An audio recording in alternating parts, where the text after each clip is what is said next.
Supply chain का संकट, factory 7 दिन बंद। इंट्रो। सोचिए, एक मल्टीनेशनल कंपनी जिसकी प्रोडक्शन वैल्यू रोज 10 करोड़ रुपया है और अचानक पूरी फैक्ट्री 7 दिन तक बंद हो गई। क्यों? सिर्फ एक छोटे से सप्लाई चेन के मिसमैनेजमेंट की वजह से। आज की कहानी है विवेक की, एक सप्लाई चेन हेड जिसका एक फैसला कंपनी को 70 करोड़ का नुकसान दे गया। कहानी की शुरुआत। विवेक सालों से अपनी कंपनी में सप्लाई चेन मैनेज कर रहा था।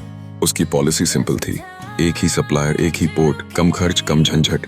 कंपनी का रॉ मटेरियल सिर्फ एक पोर्ट से आता था, सप्लायर भी एक ही था, रेट कम था, डिलीवरी रेगुलर थी, सब स्मूथ लग रहा था। बोर्ड खुश था, कॉस्ट बच रही है, एफिशिएंसी बढ़ रही है। लेकिन असली रिस्क धीरे धीरे तैयार हो रहा था। नॉलेज इंटीग्रेशन सप्लाई चेन का सबसे बड़ा प्रिंसिपल है। Risk diversification.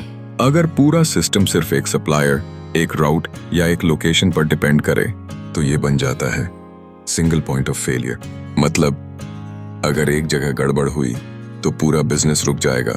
लेकिन विवेक ने कॉस्ट बचाने के चक्कर में रिस्क को इग्नोर कर दिया।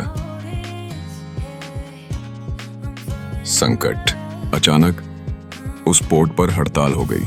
वर्कर्स ने गेट बंद कर दिया, कोई ट्रक अंदर बाहर नहीं जा सका, रॉ मटेरियल शिप पर लदा रह गया। फैक्ट्री के पास सिर्फ 2 दिन का स्टॉक था।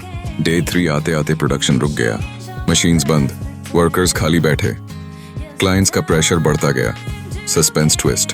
कंपनी ने दूसरे सोर्सेज ढूंढने की कोशिश की, लेकिन इतना बड़ा वॉल्यूम अचानक दूसरे सप्लायर्स से नहीं मिल सकता था।